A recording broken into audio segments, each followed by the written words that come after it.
I know seeing lines at the pumps or gas stations with no gas can be extremely stressful, but this is a temporary situation.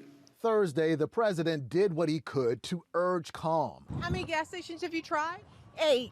This is my 6th. Everything is like out of gas. In North Carolina, tensions hit a boiling point when a fight between a man and a woman broke out at the pump. It's really survival of the fittest right now. The president reassuring Americans that help is on the way. This morning, Colonial reported that fuel is beginning to flow to a majority of the markets that they service, and they should be reaching full operational capacity as we speak. Biden saying his administration is taking several steps to speed it up, like lifting hour and weight restrictions for tanker trucks carrying gas, relaxing fuel standards in several states to allow suppliers more flexibility, and relaxing rules for pipeline operators so emergency personnel can get fuel flowing where possible. The extraordinary measures the administration has taken, we estimate, sent enough gas to stations to fill the tanks of over 5 million vehicles in the last few days. On the preventive side, the president signed an emergency executive order to improve cybersecurity by calling for federal agencies to work more closely with the private sector. As for the hack itself, the president says although Russia is not responsible, he has an expectation of its leaders. We have been in direct communications with Moscow about the imperative for responsible countries to take decisive action against these ransomware networks. Back at the pump, 6 gallons of gas for $35. That's absolutely ridiculous. the president issuing this warning. Do not, I repeat, do not try to take advantage of consumers during this time. And that was Eric Phillips reporting. Well, here with us now is Ohio Congressman Bill Johnson. Congressman, thank you so much for joining us. First off, how did this attack happen? And as a former job creator and someone who ran private businesses, how much does this worry you, particularly the reports of the $5 million payoff? Hey, it worries me a lot. Anytime you pay off the bad guys to leave you alone, you're going down the wrong path. I spent 27 years in the Air Force.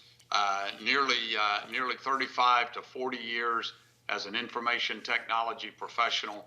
And I can tell you that cybersecurity is at the top of my list of concerns, and it needs to be at the top of the list for the president and lawmakers across this country, because the bad guys have demonstrated that they can get into our critical infrastructure. And this is not good, what they did. So you've worked on legislation around cybersecurity on the Energy and Commerce Committee. Congressman, what part can Congress play in all of this in keeping the country safe?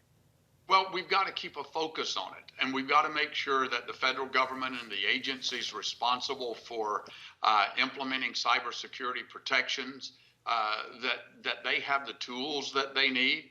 That's Congress's role, is to provision the agencies that are looking at this.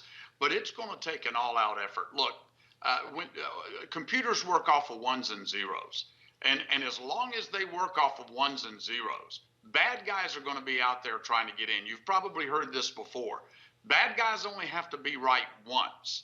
We, the network managers, the agencies, we have to be right millions of times a second, because that's how many times a second they're probing our networks to try to get in.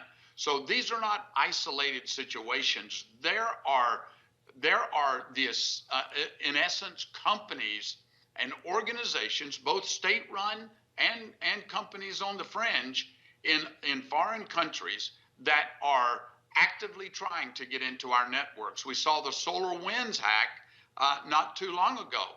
This is another example of how vulnerable our critical infrastructure is.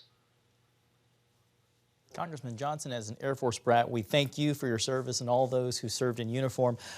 You just mentioned President Biden. Do you believe the president's plan to strengthen U.S. infrastructure adequately addresses cyber threats?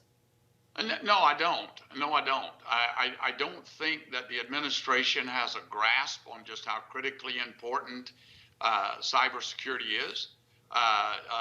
You know, and what the president just finished in that little clip that you played, talking about the actions that the administration has taken. Well, there wasn't a lot of actions that the administration took to actually address the hack itself. the Colonial Pipeline Company they've been able to get that pipeline back up and operational. I do applaud what the president tried to do with relieving the pressure on 18-wheel truck drivers so that they can transport the gasoline by tanker and those kinds of things. But what the administration should be doing is focusing 100% of its cybersecurity energy on trying to find out who launched this attack and then holding them accountable. All right, Congressman Bill Johnson, from Ohio, thank you so much for joining us this evening. You're welcome. Thanks for having me.